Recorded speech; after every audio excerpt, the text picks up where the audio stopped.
छत्तीसगढ़ की तर्ज पर मध्य प्रदेश में भी सरकार गोपालकों से गोबर खरीदने जा रही है। चुनावी समर में शिवराज सरकार गोबरधन योजना के तहत गोबर का क्रय कर उससे गोकास्ट और वर्मी कंपोस्ट बनाकर विक्रय करेगी, जिसको लेकर सियासत शुरू हो गई है। पूर्व केंद्रीय मंत्री सुरेश पचौरी ने योजना को लेकर तंज कसा है। सुरेश पचौरी ने आज कहा कि सरकार चुनाव के समय योजनाएं ला रही है। जिस वर्ग के लिए योजना लाई जा रही है उस वर्ग को समय पर लाभ मिलना चाहिए, सिर्फ चुनाव तक ही योजना सीमित न रह जाए। उन्होंने कहा कि ऐसा ना हो कि सिर्फ चंद लोग ही लाभान्वित हो और सबको लाभ नहीं मिल सके, जैसा लाडली बहना योजना में होने जा रहा है। वहीं छत्तीसगढ़ की योजना कॉपी करने पर सुरेश पचौरी ने कहा कि योजनाओं को कॉपी करने का प्रश्न नहीं है, प्रॉपर इम्प्लीमेंटेशन हो। छत्तीसगढ़ में इस योजना का लाभ उस वर्ग को पहुंच रहा है जिस वर्ग के लिए यह योजना बनी है, लेकिन प्रदेश में समय समय पर बहुत योजनाएं बनती है, उसका लाभ उस वर्ग को नहीं पहुंच पाता है जिसके लिए योजनाएं बनती है। दूसरी ओर सीएम शिवराज के कांग्रेस के वचन पत्र को झूठ का पुलिंदा बोलने पर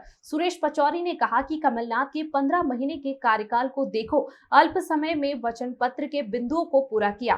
365 दिन में 365 वादे पूरे किए। भाजपा के घोषणा पत्र में किसानों का 50,000 का कर्ज माफ करने का वादा किया था और बाद में मना कर दिया। सुरेश पचौरी ने कहा कि कमलनाथ ने किसानों का कर्ज माफ करने को कहा था और सरकार ने विधानसभा में भी कर्ज माफी को स्वीकारा है। Bureau report. अगर 15 महीने के कार्यकाल पर हम नजर दौड़ा है तो इस नतीजे पर पहुंचते हैं कि अल्प समय में अधिकाधिक उन्होंने वचन पत्र के बिंदु कवर किए थे और 365 दिन में 365 वादे पूरे किए थे।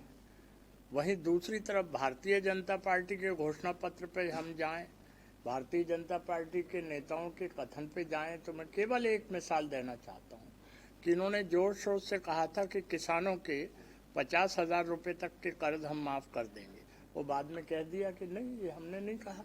कमलनाथ जी ने ये कहा था कि हम किसानों का कर्जा माफ़ करेंगे और इन्होंने विधानसभा में इस चीज़ को स्वीकार किया है कि हाँ, कमलनाथ जी के दौर में इतने लाख किसानों के कर्ज माफ़ हुए थे। सर, उन्होंने कहा है कि इसके पहले भूपेश बघेल ने योजना लागू की थी, अब शिवराज जी से लेकर आए, तो क्या एक तरीके से कॉपी किया जा रहा है छत्तीसगढ़ मॉडल को? कांग्रेस की अच्छी योजनाओं को प्रश्न योजनाओं को कॉपी करने का नहीं है, पर प्रश्न योजनाओं के प्रॉपर इम्प्लीमेंटेशन का है। छत्तीसगढ़ में इस योजना का लाभ उस वर्ग को पहुंच रहा है जिस वर्ग के लिए ये योजना बनी है, लेकिन मध्य प्रदेश में हमारा अनुभव ये रहा है कि समय समय पर योजनाएं तो बहुत जोर शोर से बनाई गई, लेकिन उसका लाभ उस वर्ग को नहीं पहुंच पा रहा है जिस वर्ग के लिए वो योजनाएं घोषित होती हैं। सर, एक योजना लेकर आ रही है, मुख्यमंत्री ने निर्देश भी दे दिया, छत्तीसगढ़ की तर्ज पर मध्य प्रदेश में लागू। देखिए, चुनाव का समय है, इस समय सरकार जो भी योजना लेके आ रही है उसके बारे में ये विचार करने लायक बात है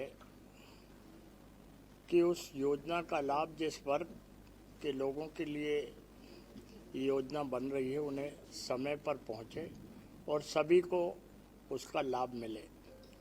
ऐसा नहीं होना चाहिए कि केवल चुनाव तक चंद लोग ही इससे लाभान्वित हों, सभी लोग लाभान्वित ना हो पाए, जैसा कि लाडली लक्ष्मी योजना में होने जा रहा है। सर, क्या छत्तीसगढ़